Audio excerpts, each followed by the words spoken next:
नमस्कार मंडळी.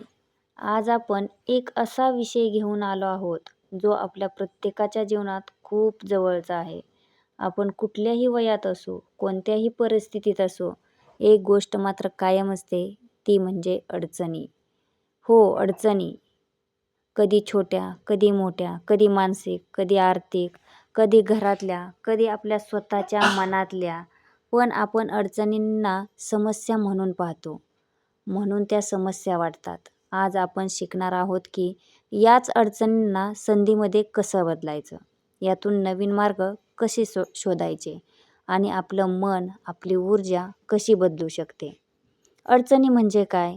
जीवनातील अडचणी म्हणजे फक्त त्रास देणाऱ्या गोष्टी नव्हेत.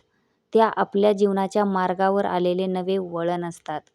कधी आपल्याला थांबवण्यासाठी नव्हे, तर आपल्याला दिशा बदलण्यासाठी येतात. अडचणी येतात म्हणजे आपण चुकीच्या मार्गावर आहोत असं नसतं. बऱ्याच वेळा अडचणी येतात म्हणजे काहीतरी मोठं घडणार आहे याचा संकेत असतो. एका साध्या गोष्टीने सुरुवात करूया आपण.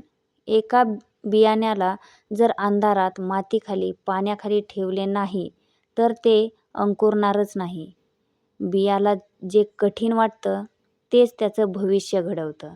तसंच आपल्या आयुष्यातला अंधार, ताण, संघर्ष हीच ती माती आहे, ज्याशिवाय आपला अंकुर बाहेर येत नाही. एक साधा कारपेंटर होता, दिनेश नावाचा. त्याच्या हातात कौशल्य होतं, पण मोठा व्यवसाय नव्हता. महागाई वाढली, खर्च वाढला आणि एका महिन्यातच त्याचं दुकान बंद पडलं. तो खूप खचला. कुटुंब, मुलं, घर सगळं धोक्यात. तो रात्री रडलासुद्धा. पण एक दिवस त्याला एक आयडिया सुचली. आपलं काम बंद झाले, पण माझ्या हातातलं कौशल्य तर चालू आहे. त्याने घरातच एक छोटा टेबल ठेवला आणि सोशल मीडियावर त्याने तुटलेल्या फर्निचरचे रिपेअरिंग अशी छोटी जाहिरात टाकली. पहिल्या दिवशी एकच फोन आला, पण दिवसागणिक काम वाढायला लागलं. लोकांना त्याचं काम आवडू लागलं आणि एका वर्षात त्याचं जुनं दुकान बंद झालं हे विसरून तो नवीन वर्कशॉपचा मालक झाला. त्याची अडचण त्याची सर्वात मोठी संधी बनली होती. अडचणी म्हणजे शिक्षक. त्या शिकवतात की पुढं कसं जगायचं. अडचणी म्हणजे निवड. आपण हार मानणार की उभं राहणार हा निर्णय तुमच्या हातात असतो. अडचणी म्हणजे ब्रेक. कधी कधी ब्रेक लागल्यावरच गाडी योग्य रस्त्याला लागते. अडचणी म्हणजे आपली ताकद दाखवण्याची वेळ. सगळं सुरळीत असताना आपण किती चांगले आहोत हे समजत नाही, पण जेव्हा परिस्थिती कठीण होते तेव्हा आपली खरी ताकद बाहेर येते. अडचणींना संधीमध्ये बदलण्यासाठी मी तुम्हाला 5 स्टेप्स सांगणार आहे. स्वतःला स्वीकारणं.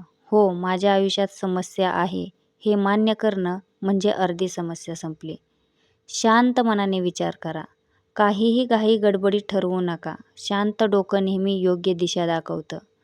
आपल्याकडे काय आहे ते पहा. कौशल्य, टॅलेंट, ज्ञान, लोक, मोबाईल काहीही लहान नाही.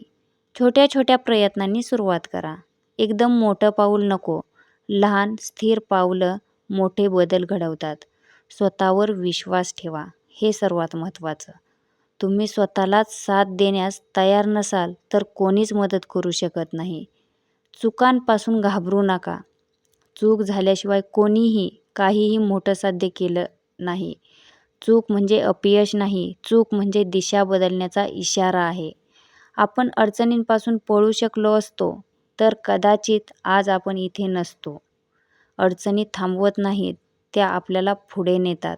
लक्षात ठेवा, जेव्हा जीवन तुम्हाला अडचण देतं तेव्हा विश्व तुम्हाला नवीन रस्ता दाखवतं. अडचण हा शब्द काढून टाका आणि त्या जागी संधी हा शब्द ठेवा. तुमचं संपूर्ण आयुष्य बदलून जाईल.